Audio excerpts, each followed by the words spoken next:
they send me extra copies of Daily Word because I contribute to it. And so I brought some in. They're just outside that door. If anybody doesn't subscribe, you should subscribe. But they're there. And speaking of that, I don't think I've ever told you, Unity publishes a magazine called Unity Magazine. Clever, huh? But it really goes way beyond the Unity movement. It's all of New Thought. They do interviews with just amazing people, Riella Van Zandt and all kinds of things. And they've asked me to write a Bible column for each issue. So I now have a column on sort of on Bible themes in each issue of Unity Magazine. It's just, I can't tell you what a kick it is to see that in print. So somebody here had read it, and I just wanted to mention it. As I said, we talked a lot about unity the last time I was here, and I really enjoyed the give and take and the casualness. I'd love to do that every Sunday, just if you have something you need to say or question me about, gently, of course. Feel free. We affirm every Sunday that we honor all spiritual paths. We believe that the stories and rituals specific to any particular path are less important than the universal spiritual principles that remain the same on every path. The perspective from which we view those principles will change from one path to another. I've always said it's like a tower in the midst of a maze, and there are many, many paths leading to the same tower, leading to the same place. We're able to see the same thing, but seeing it from different perspectives. And that is how unity approaches the universality that we aim for. One path may be concerned with applying the principles to this human experience. And there are, I don't know of many places more aware of that than here, because the guest speakers you have in, the workshop presenters, all of that, there is a wide range. And most of them have to do with how do I live my life with these principles. And then there's another path that may be interested only in the absolute realm of spirit. I tend to live on that path a lot. I don't want to apply it necessarily, I want to understand it. I want to explore it. I'm curious. And those are the two kind of major divisions. And it is for us, through inner guidance, to find the path or the perspective that works appropriate to our unique spiritual purpose. I have come to embrace, as Charles Fillmore and Myrtle Fillmore did, the Jesus path. And people challenge me on that and question me on that all the time. The Fillmores said, Charles said, Jesus is our master teacher. He is the way shower.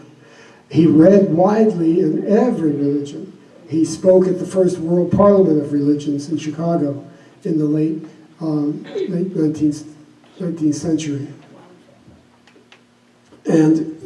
But he himself chose the Jesus path. In fact, when he had Unity withdraw for a long period of time from the International New Thought Alliance, it was because of that question. They were upset with him because of that, because it felt too Christian to them rather than universal. But to him there was no conflict. There was just this particular perspective on the path. I love it, not just because Charles Fillmore did, but because it makes sense to me intellectually. It feels right. It's intensely practical in understanding my sensory input from this human experience. And it empowers me. It empowers my own intuition. It allows me to trust my own connection to the divine rather than telling me that I have to believe somebody else's. When Jesus' message is properly understood, those things are true. And above all, my sense of connection to the Jesus perspective comes not from an intellectual agreement with its theology, but from a personal identification with its story. Its story. It is the power of shared story that defines and unites any group, geographic, religious, political, familial. Any such group in the world can tell you their story, the story of how they came to be as they are. Any family can tell you the story of how that family history has unfolded and how the past impacts the present. And certainly every religion has a story of its unique relationship to the divine. It can be as complex as the drama of Hebrew scriptures or the Mahabharata of Hindu belief, or it can be as simple as the life of the Buddha and some like Zen, some of the offshoots of his life. Wars and conflicts throughout history and across the globe can only be properly understood, I think, not as pragmatic battles for specific goals, but as epic clashes of conflicting stories. Stories of entitlement to land, stories of relationships to the divine, of manifest destiny, and most devastating of all, perhaps, stories of one people's innate superiority over another. The issue may be immediate, but the stories are ancient, and the dangerous power is in the stories, not in the issues. All of it, which brings us at this time of year, and it may not feel like spring quite yet, but we do turn the clocks back this Saturday, so we're obviously making progress, yes? To the one story Christians throughout the world share and commemorate this season. And I'm not going to be here for Palm Sunday, 2 weeks. But I will be here for Easter Sunday. Yay. But I'd like to take the Sundays this month to look at the story, to see what it means for us and what we can take from it, what we can contribute to it, how the story impacts us in terms of what we believe today, not in terms of what we used to believe, or not in terms of what people have told us to believe. There's so much work to be done just in removing all of that baggage before we can get to the truth of what I believe and what Jesus has to say to me personally. So this is a story that is very familiar.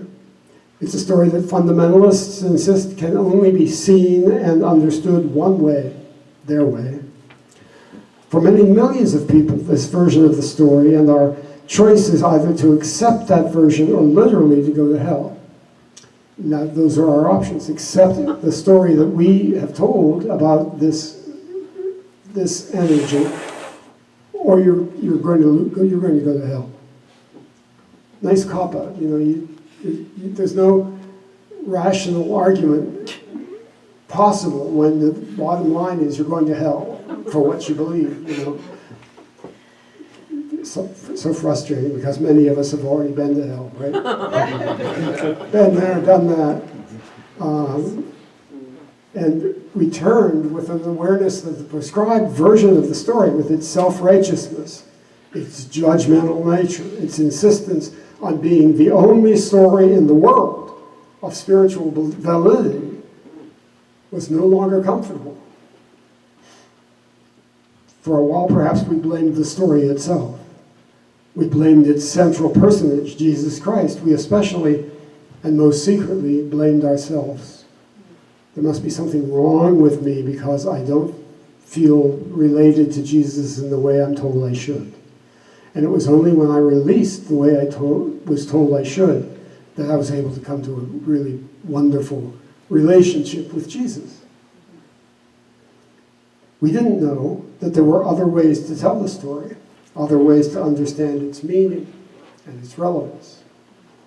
Now we know. The very same facts that are so familiar from the old story can come together in a story of infinite love, empowerment, and creative spiritual process. From the traditions of Judaism, and even from John the Baptist's teaching of a personal obligation to God, John the Baptist is kind of the bridge between old standard Jewish thought and Jesus' new message. John stood in the middle on that bridge and began to speak about a personal relationship, a personal obligation, that it wasn't enough to be a member of a particular race, to obey the laws of that race. It required a personal relationship with the divine. And then Jesus took spiritual awareness a really breathtaking step forward. God is not only a distant or universal power, God is all of that and more. God is the truth of who we are, the Christ of our own being. God is the truth of all creation. We're getting off key here, but as I was driving over this morning, Sean was driving, and there was a tiny, tiny, tiny little brown spider on the dashboard. And I watched it the whole way over. It was trying to get to a particular place, and it couldn't quite get there, so it would fall, but it would have a web to catch it. And I thought, what this experience must be like from that perspective. You know, what does he think? What is he looking for? What does he think? It's just fascinating to see the divine wherever you look. It's really wonderful. Poverty, illness, and a sense of limitation are not to be accepted as God's will, but rather to be seen as expressions of our own error thought, shaped out of ignorance of our innate divinity. Charles Fillmore said that sin is error thought. It's believing that you can do something better than God. It's believing that your way is necessary and that God is not sufficient. And the insufficiency of God is one of the great misunderstandings. With infinite love and compassion, Jesus taught, shared, and demonstrated his new perception, focusing on those who most needed to hear it: the poor, the sick, the outcast. He never called anyone to abandon their Jewish faith, or their Roman faith, or their Greek faith. He simply invited them to see their stories differently. And one of the things that fascinates me about the Gospels is that you can see, through the flow of the Gospels, you can see Jesus learning how to be Jesus. You know what I mean? You can see, at first, he thought that his message was for the Jews. And then some Gentiles came along and said, "Excuse me, what about us?" That one woman with her daughter. Excuse me, I'm leaking here. And he suddenly realized, oh, there's more to this than I realized. You see him expanding his understanding, deepening his understanding. And that, to me, that's something I can relate to in a very profound way. Politically, he never advocated rebellion against Rome, much to the disappointment of many of his followers, who wanted him to be the Messiah in the military, governmental, political sense that they associated with the word. He never did that. He could have. He didn't. Neither did he go to the other extreme and withdraw from the world completely, as the Essenes did. And he upset those people too, because he said you must be in the world but not of it. You can't withdraw from it and expect to change consciousness. If you're in a cave in the mountains, you're not going to have a voice to be heard. He didn't oppose the dominant stories of his time. He simply taught people that they had within themselves the power to make new choices, to deepen and expand the story with love and faith in themselves as the presence of God. Now, at first, I think Jesus was unaware of the negative reaction his good news would arouse. Can you relate to that experience of rushing in with good news and finding not a good reception at all? So they're looking at it from a completely different way. He taught unconditional love and unlimited possibility. Some received the teaching and embraced it fully. Most of them, by the way, according to Luke, were women. I just say. Since this is Women's Month, I didn't know that. Women's History Month. I'm glad to know that. Some were reluctant to trust the new teachings and held back or turned away. Again, Luke is very frank that by the time of his arrest, Jesus' following had dwindled because people just weren't willing to go. Not that he was asking them to do more, he was asking them to believe more. He was asking them to have confidence in themselves in a way that would separate them from other people, and many people turned away. Many confused the message and the messenger, the teaching and the teacher, believing that the power they saw expressing through Jesus was not available to anybody else but Jesus. And so they put the label on him and they worshipped him rather than listening to him and worshiping themselves, really. And I believe that the most important realization we can hold as we enter into these final weeks of Lent, leading up to Palm Sunday and Easter, is that Jesus was never a victim.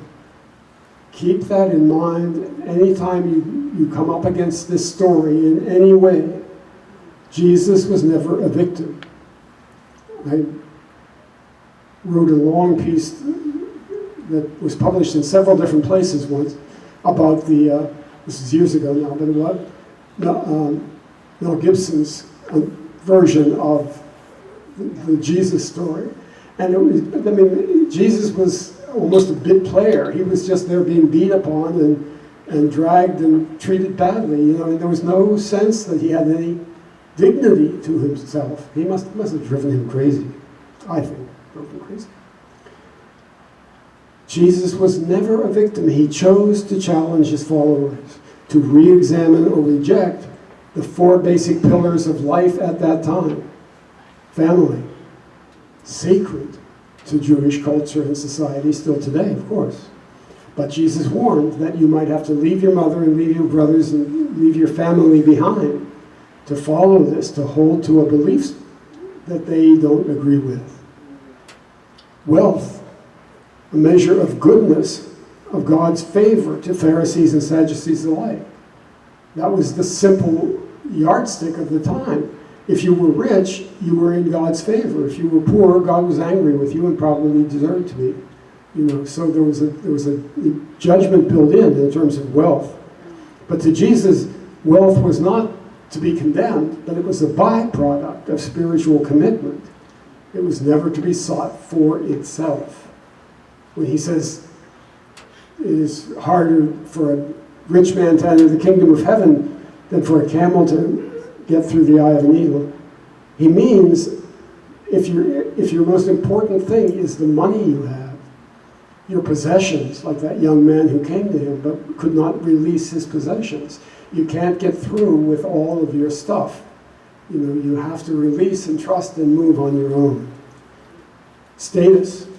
The Pharisees in particular, and the Romans in a different context, conferred status upon those they found acceptable, and it was regarded as a basic measure of life. Jesus mocked the entire idea and sought to awaken a sense of empowerment in the very people others rejected. Certainly his initial followers were people who were not allowed in the temple. They were the outcasts. They didn't have enough money to tithe, and so they weren't allowed in. There was a structure to the society that was very rigid, and Jesus came along and said, that's nonsense. That's not the point at all. And finally, religion, of these four major posts in holding up society. Religion. Obedience to outer forms and traditions was the essence of a religious structure at the time. And still today in many places. Jesus honored the traditions, but he uses them as guides to and expressions of new dimensions of truth. Hanging figs on a thorn bush doesn't make it a fig tree.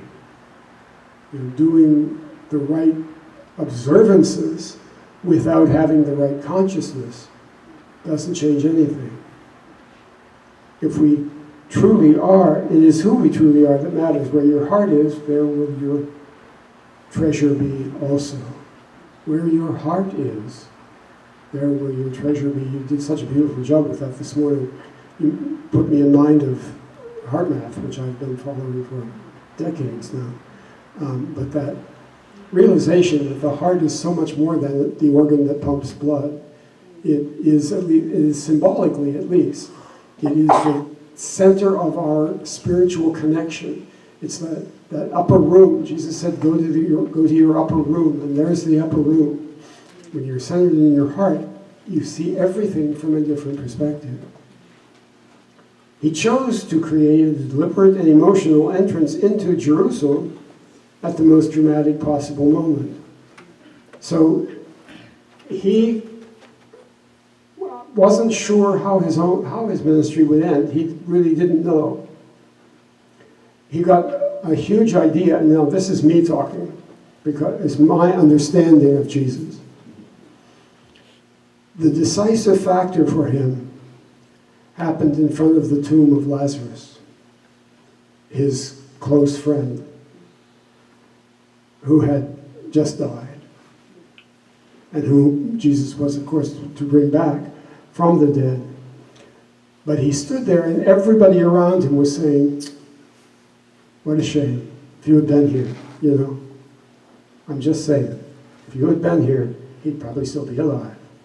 It's, you know, if you had come to heal him while he was sick, he wouldn't have died. And Jesus thought, these people are not getting it. They're missing the point altogether. They're believing that I have the power, but they don't believe that they do. And there's no way around this. There's no way out of it. The only thing I can do is leave. Because otherwise they will never find the power in themselves if they just keep following me around, finding it in me. And he wept. The shortest verse in all the Bible, Jesus wept. Not because Lazarus was dead. He was about to do something about that. That wasn't the point. He wept because he loved his human experience. He loved those people. He loved them. And he realized that he was going to have to leave. That's when from his heart perspective, he saw the way his ministry was going to wind down in his human experience, and how that was going to be. And he said about doing it as dramatically and as symbolically as he possibly could. He really wanted no misunderstanding of what he was doing and what it meant. Of course, people are misunderstanding it ever since, but that's not his fault. That isn't his fault. Sometimes I think, I just know that Jesus is up there somewhere saying, God, could I have been more clear? What about what I said are they not understanding? Because, the ice for the welcome to the kingdom celebration is beginning to melt, and nobody's showing up. We'll pick it up there the next time I'm here. I have a passion for this story. I have my own perspective on it. Nothing I say is Unity's perspective necessarily. It just matters to me so much. Both the story itself, the amazing love it represents. It would have been so easy for him to say, excuse me, I'm done here, and I'm just going to go live over here with Mary Magdalene. No, he kept going because he really, truly wanted to change the world.